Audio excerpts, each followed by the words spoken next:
Welcome to Rebuilding Careers. I'm Bonni Pomush, the CEO of Working Wardrobes, and today I am here with Cyndi Karapogosian. She is the District President for Robert Half, a staffing solutions company, and she is in her second year of service to Working Wardrobes as our board chair.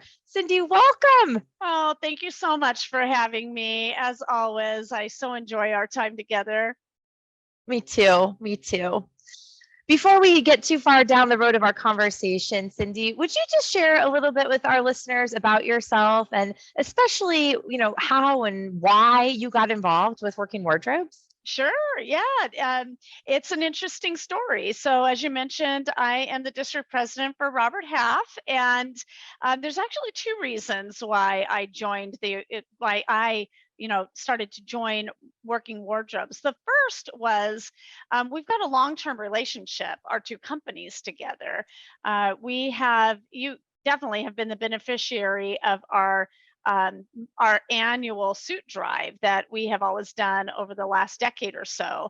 And so already was that relationship there. But, frankly, once I got more introduced and more engaged with the organization and knowing about the entirety of the mission itself, it really resonated with me. And I have shared this on a couple of our meetings, but, I have a younger sister that earlier in her life, frankly, would have been a client of Working Wardrobes. And, she had been in a very abusive relationship, which, created a lot of trauma in her life. And I was her support system in terms of kind of rebuilding herself and getting her back on track for her future.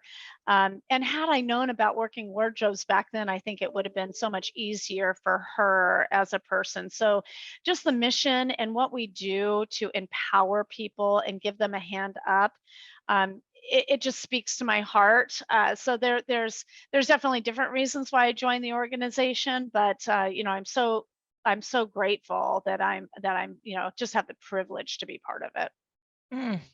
I totally share that sentiment, Cyndi, and I'm sorry to hear that your sister had these barriers in her life, but so delighted to hear that, of course, with your support, she was able to overcome them and that this mission speaks to you in that way. It's really the core of what we do, right? We are in the people business and the business of helping people on their journeys to the dignity of work. And I think you and I probably share this in common, that I think with all people really, that none of us have gone through our life journey without help at some point along the way. Would you indulge me maybe and share a story about someone that maybe you are particularly grateful to who has helped you to get to where you are in your career? Absolutely. There frankly have been many people in my career. It's hard to just point to one. But when we're talking about barriers and challenges, there's one that really resonates with me. And the one that resonates with me was when I moved up to Northern California with our organization. Our operating president, her name is Rita Steele. She is a brilliant and amazing woman and has the highest emotional quotient of anybody I've ever met. Not only is she an incredible business person, but she really, really, really connects with people. And when I moved up to Northern California, it was a very, very difficult transition for me, particularly because I uprooted my family. We had to move 4 times in order to land in a spot that we, ultimately lived in for about a year and a half. And it was a struggle. So I was moving into a position that I knew was going to be a challenge in the first place.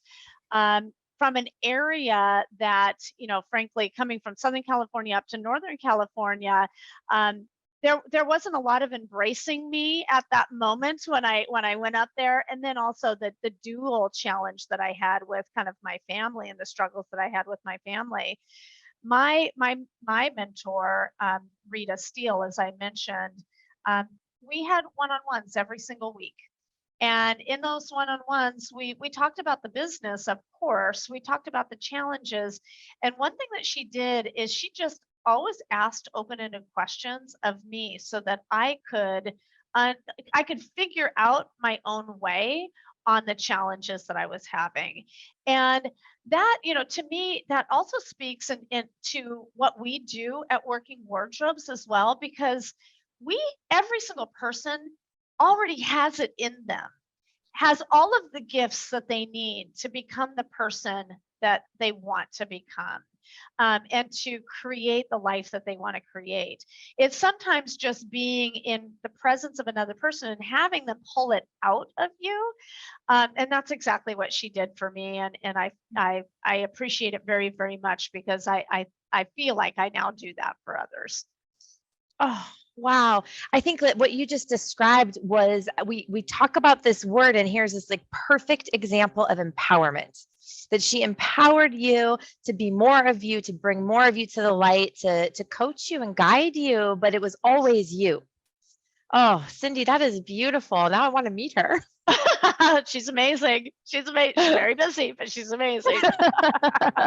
Well, and that impact, I mean, when you talk about that experience and that you hold it with you today as if it would just happened, right? This is also then an example of the ripple effects, that we never know really all of the impact through all of the people that one change creates. And look at your, again, perfect example of investing and empowering you is now also reaping the dividends of investing and empowering other people. Yes. Incredible. It's incredible.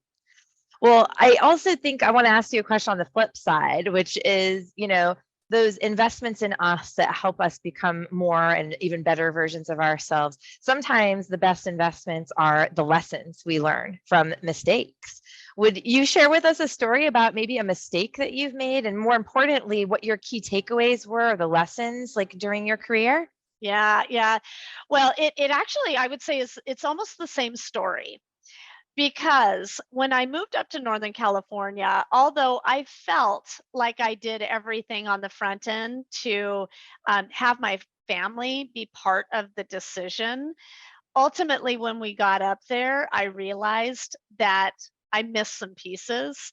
And that was part of the challenge that I had. Part of the challenge that I had was my husband was not fully engaged in wanting to make the move. I mean, he gave up a lot. He gave up his family. He gave up his friends. He gave up his local network. He was born and raised in Southern California, so there were a lot of things, and I was gaining everything. And so I had blinders on in a way that, because it was good for me, it would be good for the family.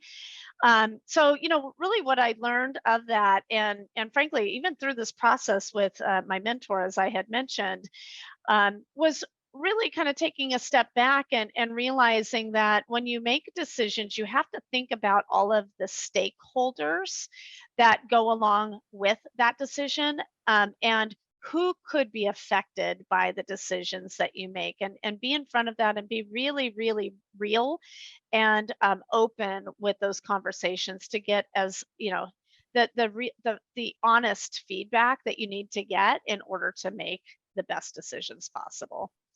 Wow. That's so true. And it's sometimes it's not a one conversation. It's what No. I'm hearing you describe is this processing piece.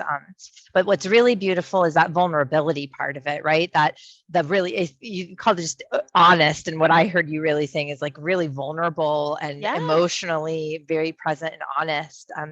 It's not easy. No. It's a No, hard invitation to accept. it's true. And you have to be very intentional about it. And you have to be open to hearing what the feedback might be. Oh, yes. That is that is it right there, right? Not being married to the outcome, being open that this journey is, they like, we make a plan, we're going to go from here to here and it's a straight line, but no, it's yeah, Exactly. exactly. Well, I'm beyond grateful always to be able to be in conversation with you. And today's, of course, no exception. We are in this month of November, which is a month really focused on gratitude. What are you feeling grateful for right now? Oh, I mean, there's so many things that I'm grateful for. I'm grateful for my family. I'm grateful for, working in the industry that I'm working in and helping people every single day.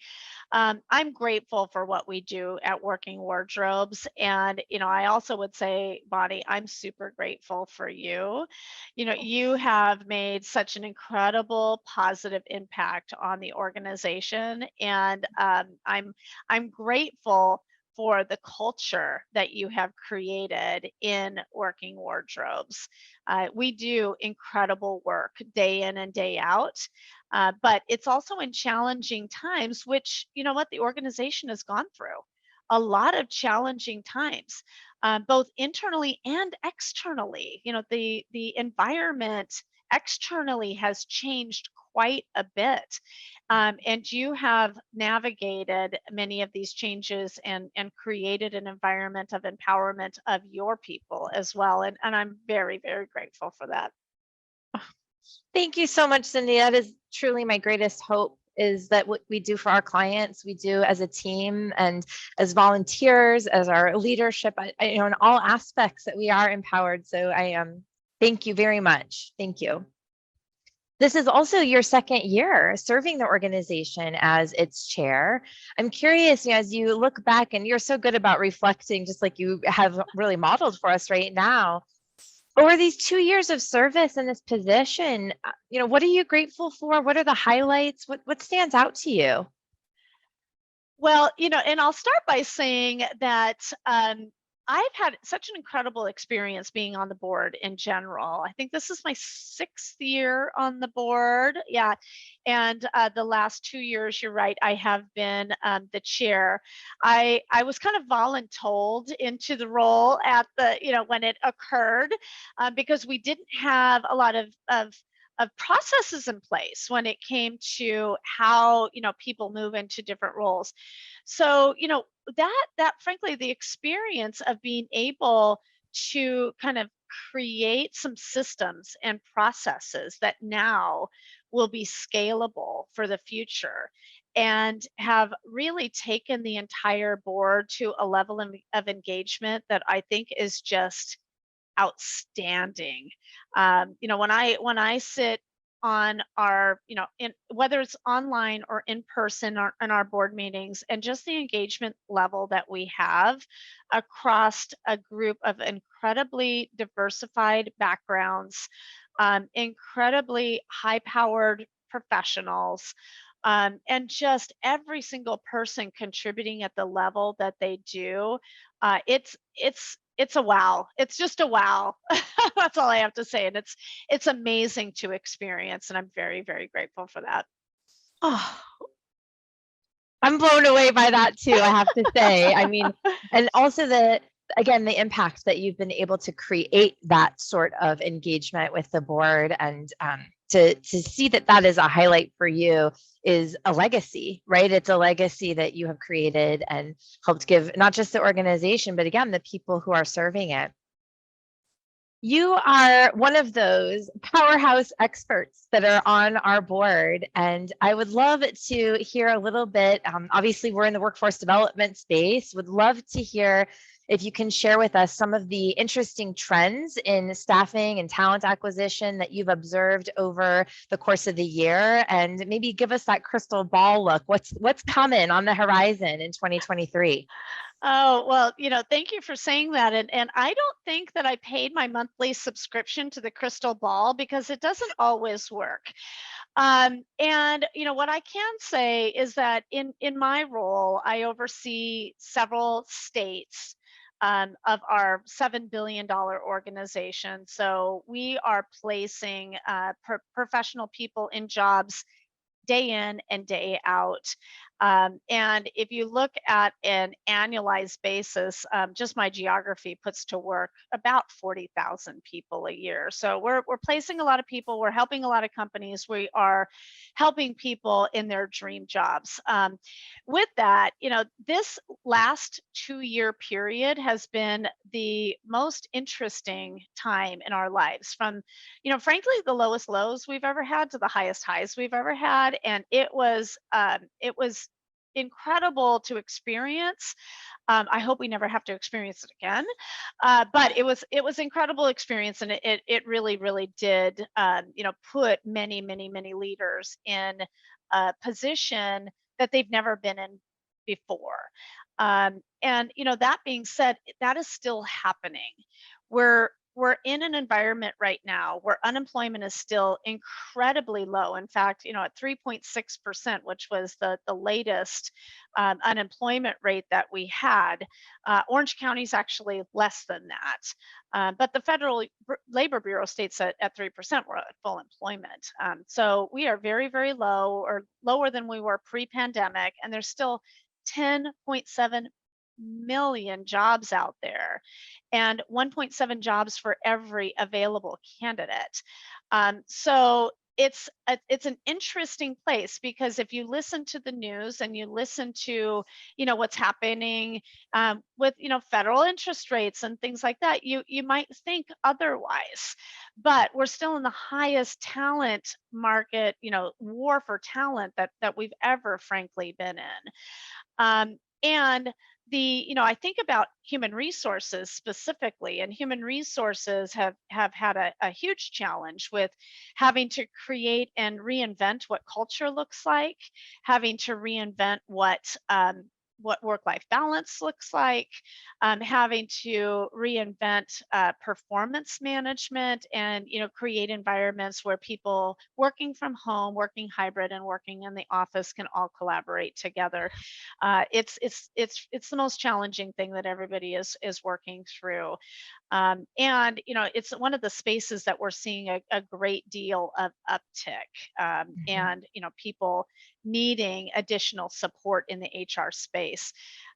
You and I had a brief conversation earlier today, and in that conversation, as we are always talking about how Working Wardrobes can better be prepared for the workforce of the future, this space is something that I think is really, really important for us to look at, because not only in HR, but just in general, companies are now starting to look for people that they can mold and develop into the organization.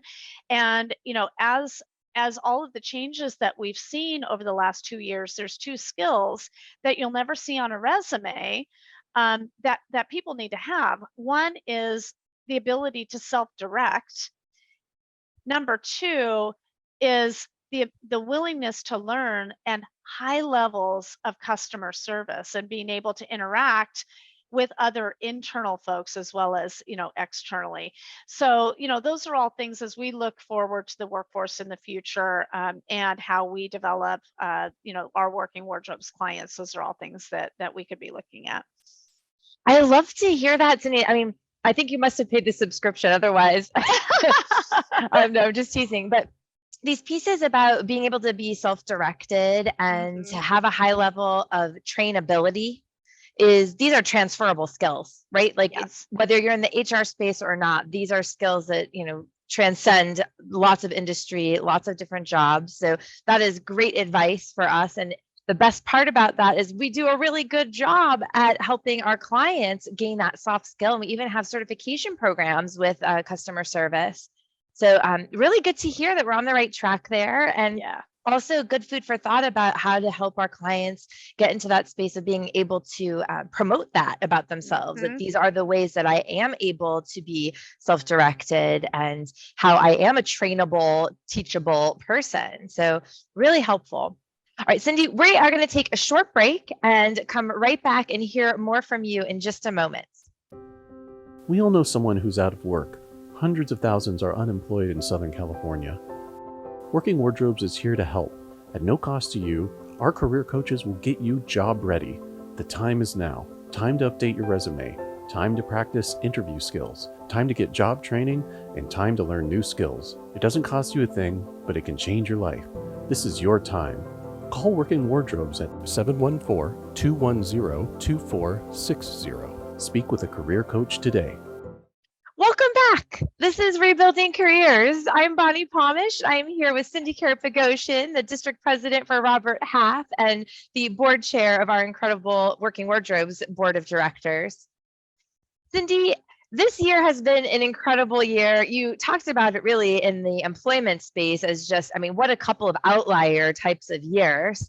This has also been an incredible year for Working Wardrobes. We have won best of on several fronts.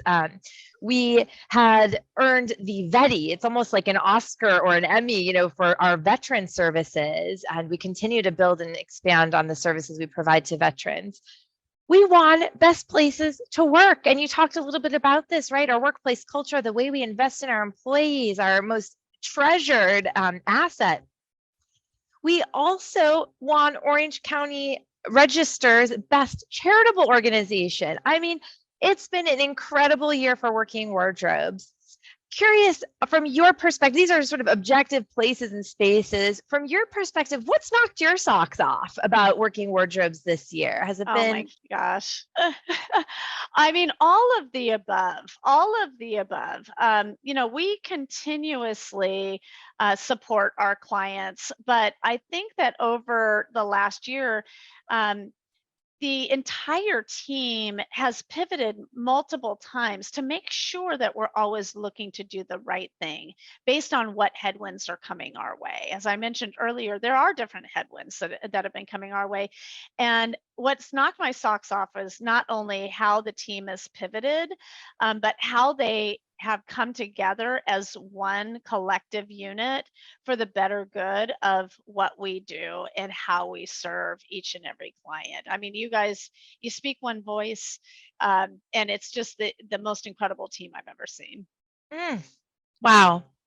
I think what what knocks my socks off, blows me away about this team is how mission focused and centric. Yes. It's like what you just said about like all one voice. I think that that's true of our board. It's true of our volunteers. It's true of all of our supporters, that everyone really wants to be of service and help people experience empowerment, experience the hand up to helping become, again, better versions of themselves.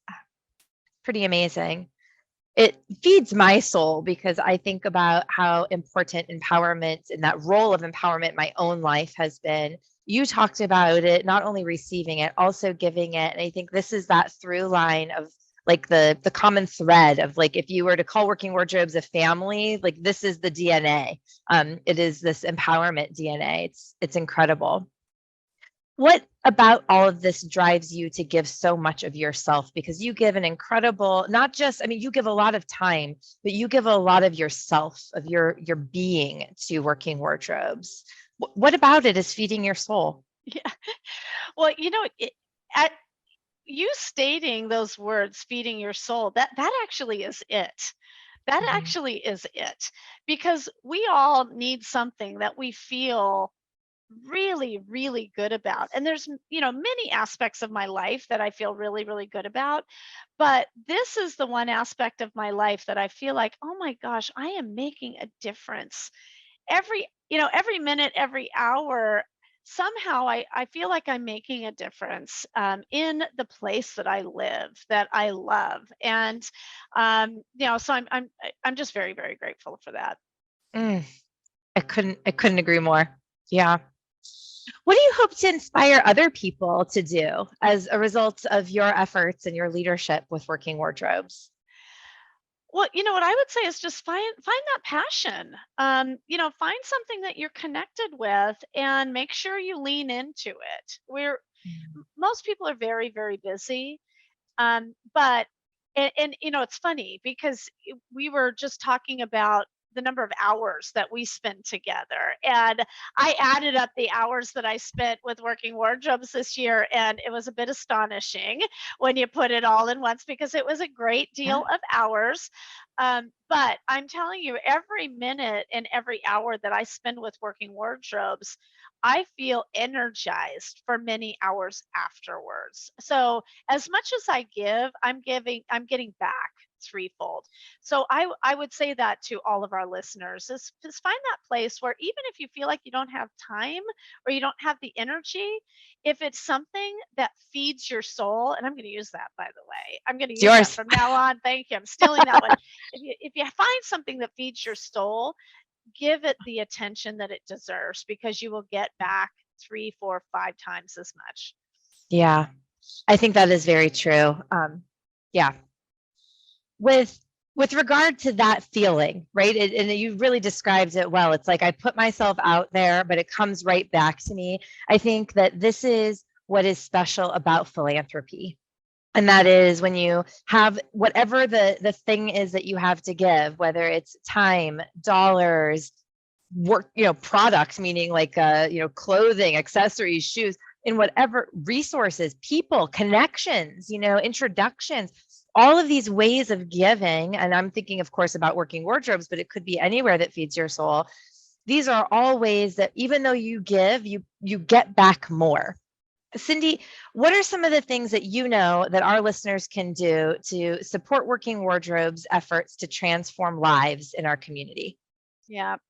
Well, there's so many ways. First and foremost, we are a nonprofit. So if you have extra money, donate it. You make a difference. Each of those dollars goes straight to helping our clients, and therefore helping themselves, helping their families, and helping their community. So, every dollar that we receive does a lot of really, really good work. But I also would say don't underestimate the power of volunteering. And not only volunteering maybe by yourself, but volunteering with a group of people.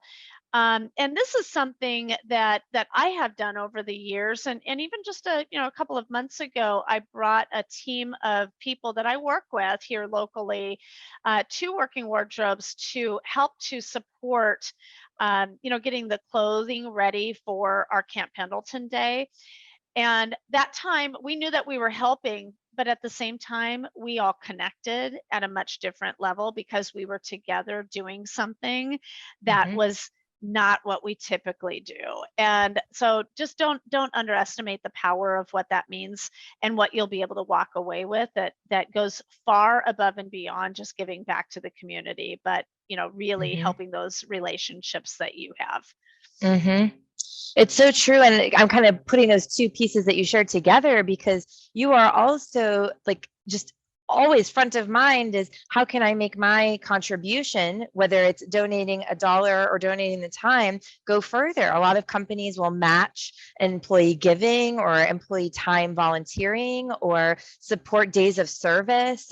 We always host these corporate social responsibility days. And especially when we have these sort of I want to say like all-encompassing kind of relationships where you're, again, a great example where you individually, you bringing other people to volunteer, soliciting contributions, whether it's Giving Tuesday, end of year, or a clothing drive, a gift card drive. I mean, often there are so many accessible ways that people can contribute. And I think too about the trainings and the opportunities where you can share expertise as an individual or a group with our clients. This sort of pipeline that we create communally is really back to that, you put in one and you get three back. It kind of just continues to exponentially expand. So thank you for highlighting a couple of those ways that folks can support empowerment right here in Orange County that is incredibly sustainable as a solution for. And you touched on this too, right? The individual changes, their family changes, their neighborhood changes, that community changes. And I always take this all the way to the world because you never know the ripple effects of these contributions, and especially by empowering people, how far that gift will go. Well, Cyndi, I thank you so much for helping change the world with us. We are beyond grateful this gratitude season for your leadership and your gifts to Working Wardrobes. And listeners, I thank you so much for joining us and learning a little bit with me and Cyndi about all of the things we discussed, including what's going on in the labor market. I just found that fascinating and how we will be able to help our clients prepare for it. So Cyndi, thank you. To our listeners, thank you so much for joining us, and we will see you next time on the next edition of Rebuilding Careers. Thank you.